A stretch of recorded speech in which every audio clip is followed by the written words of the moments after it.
हमारी नींद कविता के कवि है वीरेंद्र डंगवाल जी।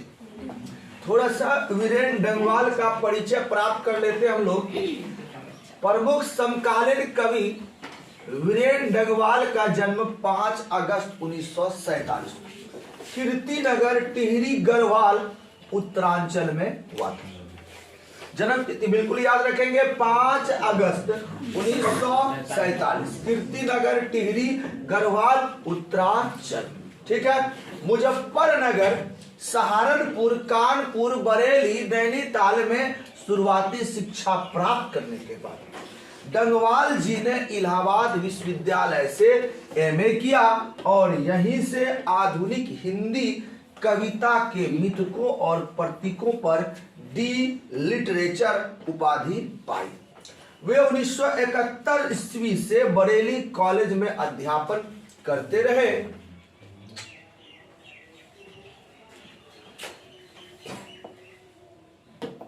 आगे है आपका हिंदी और अंग्रेजी में पत्रकारिता भी करते रहे। उन्होंने इलाहाबाद से प्रकाशित अमृत प्रभात में कुछ वर्षों तक घूमता आईना शीर्षक से स्तंभ लेखन भी किया। अमृत प्रभात क्या था? एक पत्रिका था और वहां पर एक लेख लिख रहा था और इस लेख का नाम था घूमता आईना। आगे है वे दैनिक अमर उजाला, ये भी पत्रिका है, दैनिक पत्रिका के संपादकीय सलाहकार, एडिटर के सलाहकार के रूप में भी ये कार्य किए। आगे आइए, कविता में यथार्थ को देखने और पहचानने का वीरेंद्र डंगवाल का तरीका बिल्कुल अलग है, अनूठा और बुनियादी किस्म का है। सन 1991 में प्रकाशित उनका पहला कविता संग्रह, उसका पहला कविता संग्रह क्या नाम है? इसी दुनिया में। क्वेश्चन आएगा वीरेंद्र डंगवाल जी के प्रथम कविता संग्रह का नाम क्या है? आप आसानी से मारेंगे, इसी दुनिया में।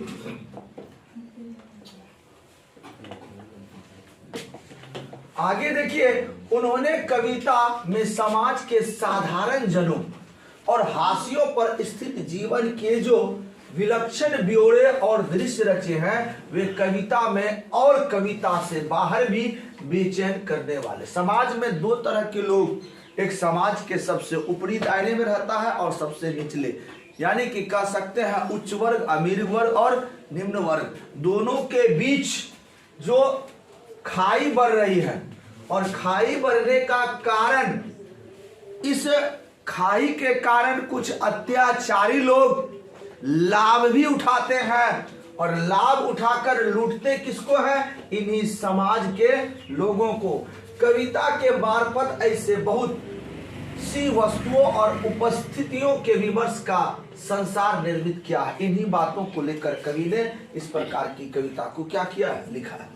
आइए आगे बढ़ते हैं। वीरेंद्र डंगवाल को दुष्चक्र में, वीरेंद्र डंगवाल को दुष्चक्र में सरष्टा काव्य संग्रह पर साहित्य अकादमी पुरस्कार प्राप्त हो चुका है। साहित्य अकादमी पुरस्कार किस पर? दुष्चक्र में सरष्टा काव्य संग्रह है, इसी पर उनको यह पुरस्कार प्राप्त हुआ। उन्हें इसी दुनिया पर रघुवीर सहाय स्मृति पुरस्कार भी प्राप्त हुआ है। इसी दुनिया में नामक काव्य संग्रह। उन्हें श्रीकांत वर्मा स्मृति पुरस्कार और कविता के लिए शमशेर सम्मान भी प्राप्त हो चुका है। डंगवाल जी ने विपुल परिमाण में अनुवाद कार्य भी किए हैं। तुर्की के महाकवि नाजिम हिकमत की कविताओं के अनुवाद उन्होंने पहल पुस्तिका के रूप में किया। उन्होंने विश्व कविता से Pablo Neruda, Bertolt Brecht, Vasko Popa, Miroslav Holub, Tadeusz Rozewicz आदि की कविताओं के अलावा कुछ आदिवासी लोक कविताओं का भी अनुवाद किया। ये जो विदेशी लेखक थे, विदेशी राइटर थे, जिन्होंने कविता लिखा, उनको इसने हिंदी में अनुवाद करने का कार्य किया। ये सारे कार्य थे। अब देखिए आगे, समसामयिक कवि वीरेंद्र डंगवाल, आधुनिक काल के जो कवि हैं वीरेंद्र डंगवाल की कविताओं के संकलन दुष्चक्र में सृष्टा से उनकी यह कविता हमारी नींद, यहाँ प्रस्तुत है। प्रश्न पूछेगा हमारी नींद कविता कहाँ से संग्रहित है, कहाँ से लिया गया है? तो दुष्चक्र में स्रष्टा, दुष्चक्र में स्रष्टा काव्य संग्रह से इस कविता को लिया गया। आ गया ये सुविधा भोगी आराम पसंद जीवन, अथवा हमारी बेपरवाहियों के बाहर, हमारी बेपरवाहियों के बाहर विपरीत परिस्थितियों से लगातार लड़ते हुए बढ़ते हुए जाने वाले जीवन का चित्रण करती है यह कविता। दो तरह के लोग, एक है सुविधा भोगी आराम पसंद लोग जो बेपरवाह है कि हमारे समाज में क्या हो रहा है, वो सही गलत को समझता है, उसके बावजूद भी वो कुछ नहीं बोल पाता है। और दूसरा है कि वह लोग जो लगातार कठिन जीवन व्यतीत कर रहा है, उनके लिए खाने के लिए भोजन नहीं है, पेट भरने के लिए तरसते हैं, और इन सुविधा भोगी आराम पसंद लोगों के लापरवाही के कारण ये लोग इन लोगों का शोषण करते हैं और लूटते हैं। ठीक है, ये आराम पसंद लोग जब नींदों में आराम कर रहे होते, इस संसार में बहुत सारे छोटे छोटे तुच्छ जीव हैं जो अपना जीवन कर्म को क्या करते हैं, आगे बढ़ाते हैं। जीवन का नाम ही है आगे बढ़ना। कवि बहुत ही शानदार कविता को लिखे हैं। अब थोड़ा सा कविता को जब देखेंगे तब और थोड़ा मजा आ जाएगा। हमारी नींद, हमारी नींद, हमारी नींद मतलब केवल मेरा नहीं, आप सबों का नींद, पूरा दुनिया का नींद। क्या करें, मेरी नींद के दौरान कुछ इंच बढ़ गए पेड़, कुछ सूत पौधे अंकुर ने अपने नाम मात्र कोमल सिंगों से धकेलना शुरू की बीज के फूली हुई छत भीतर से। कहता हमारी नींद, जिस समय हम सोए हुए रहते हैं, गहरी नींद में रहते हैं, हमारे हिसाब से पूरा दुनिया के जीव जंतु पेड़ पौधों को सोना चाहिए, नहीं, केवल हम सोते हैं क्योंकि हम आराम पसंद लोग, सुविधाएं हमको चाहिए। गर्मी लग रहा है तो पंखा एसी चाहिए, और भी लग रहा तो बर्फे लेके आओ। लेकिन कुछ लोग ऐसे हैं, कुछ जीव ऐसे हैं जिसको आराम बिल्कुल पसंद नहीं है। जीवन में आगे बढ़ना ही उनका जीवन है, उनका संघर्ष है। और कवि वही कह रहे हैं कि जिस दौरान हम आराम कर रहे होते हैं, नींद में रहते हैं, छोटा सा बीज, एक प्रतिबिंब यहाँ पर लिया है, एक आईना दिखाया है, छोटा सा बीज जो है, एकदम छोटा सा बीज, देखे होंगे कितना छोटा, मक्का का बीज अगर बो दीजिएगा, वो छोटा सा बीज रात भर में कुछ इंच क्या हो जाता है, बढ़ जाता है। हम सुबह देखने जाते हैं खेत में गाछ आया या नहीं आया। कुछ सूत पौधे छोटे से अंकुर ने अपने नाम मात्र, अंकुर देखे होंगे, इसके ऊपर जो अंकुर होता है, थोड़ा सा धक्का देगा ना, ये अंकुर क्या हो जाएगा, टूट जाएगा। लेकिन ये अंकुर धरती, इसके ऊपर जो धरती है, धरती की छत है, परत है, इसको ठेल करके इससे कहाँ निकलता है, बाहर निकलता है। ये तब करता है जब हम आराम पसंद लोग नींद में सोए हुए रहते हैं। कहता है धकेलना शुरू की बीज की फूली हुई छत भीतर से, यानी कि ये उस समय ये नहीं सोच रहा है कि ओहो पूरा दुनिया तो सो रहा है, हमें भी तो सोना चाहिए, देखो कितना बढ़िया से लोग सब मनुष्य सो रहा है, हम काहे के लिए छत को धकेलेंगे, काहे हम बाहर आएंगे, कल आएंगे 12-1 बजे देखा जाएगा। नहीं, ये रात भर वो काम कर रहा है। अब देखिए आगे बढ़ते हैं, ये तुलना किया जा रहा है मनुष्य जो अपने आप को कहता हम श्रेष्ठ प्राणी है, लेकिन श्रेष्ठता इसकी झलक नहीं रही है। कहता एक मक्खी का जीवन कर्म पूरा हुआ, और इसी दौरान एक मक्खी का जीवन कर्म पूरा हो गया, जन्म लिया और मक्खी मर भी गया।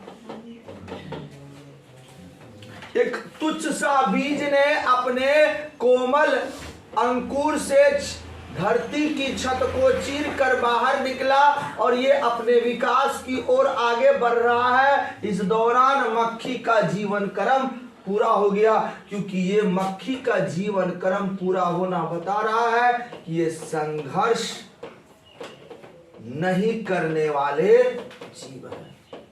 और जो भी मनुष्य, जो भी जीव इस संसार में संघर्ष नहीं करेंगे, मेहनत नहीं करेंगे, वो इस संसार में टिकने वाला नहीं है।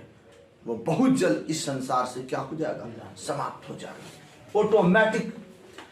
कहता कई शिशु पैदा हुए और उनमें से कई तो मारे भी गए। इस बीच में इस संसार में कई शिशुओं ने जन्म लिया। कई शिशु इस संसार में उसी रात, जिस रात पूरा मानव नींद में सो रहा था, मैं सो रहा था, कई शिशु जन्म लिए, लेकिन कई मारे गए। मारे कौन गए? जो इस संसार में आया और इस संसार के वायुमंडल से, पर्यावरण से अपने आप को नहीं बचा सका, संघर्ष नहीं कर सका। तकलीफें हुई होगी जब वो इस संसार में आया। ओ वायु है, नहीं जी पाएंगे, और ठंड बहुत है, दम तोड़ दिया।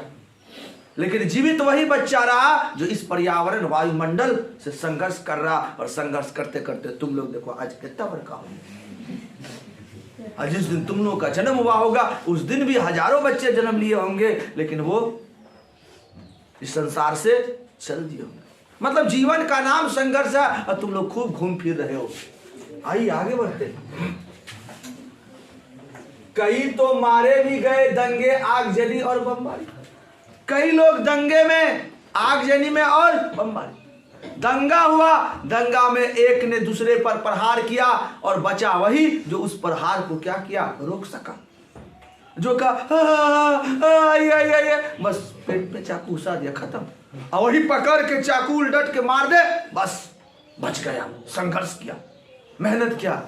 तो महिला सब जैसे तुम लोग बस उधर से चाकू देखा कि पहले का आइए घुसा दीजिए। संघर्ष कीजिए, बांस उठाइए, चाकू को पकड़िए, कहीं मिस्टेक से घुर के उसी में लग जाए, वही मर जाए। संघर्ष करना, पहले नहीं, हिम्मत नहीं आना।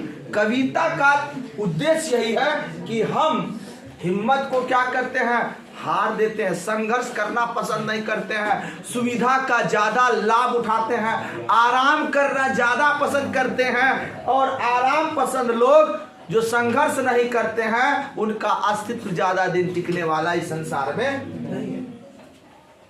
आइए, गरीब बस्तियों में भी धमाके से हुआ देवी जागरण लाउड स्पीकर पर। गरीब बस्तियां, बस्तियां कैसा है? गरीब, अमीरों की बस्ती नहीं है, गरीबों की बस्ती। वह बस्ती जहां के लोग कड़ी मेहनत करते हैं और कड़ी मेहनत करने के बाद भरपेट भोजन करने के लिए तरसते हैं। कुछ लोग, कुछ ढोंगी लोग वहां जाते हैं और वहां जाकर गरीबों का शोषण करते हैं और लाउड स्पीकर पर रात पर देवी का क्या करवाते हैं, जागरण करवाते हैं। वह व्यक्ति जिसको खाने के लिए भी नहीं जुट पाता है, और ऐसा इसलिए हो रहा है जो प्रबुद्ध वर्ग के लोग हैं, शिक्षित वर्ग के लोग हैं, वो अपना दायित्व को सही प्रकार से नहीं निभा पा रहा है, वो विरोध नहीं कर पा रहा है, वो अन्याय को देख रहा है लेकिन बोल नहीं पा रहा है। उसने ज्ञान प्राप्त तो किया है लेकिन वो ज्ञान उसके दिमाग में अभी नहीं है। अगर ज्ञान रहता तो जरूर वो उनका विरोध करता, लेकिन करने वाला है। कहता यानी साधन तो सभी जुटा लिए हैं अत्याचारियों ने, यानी कि अत्याचारियों ने गरीबों का शोषण करने का काफी साधन लुटा लिया है, मगर जीवन हठीला फिर भी बढ़ता ही जाता आगे हमारे नींद के बावजूद। जीवन हठीला है, कतनो तुम उसको रोकने का प्रयास करो, अच्छा रुक जा, हम सो रहे हैं, कल देखेंगे, नहीं ये चलेगा। कहीं हम किसी से मिल रहे हैं, मिलके गपशप किए शाम में, अच्छा ठीक है कल सुबह बातचीत करेंगे, हम सुने गए, पता चला कल अगला दिन जब उठे वो संसार में है ही नहीं। ऊपर वाला भी कहते हैं स्टॉप, रोक दो, अभी मत लो, इसका प्राण अभी नहीं लेना, कल लेना है।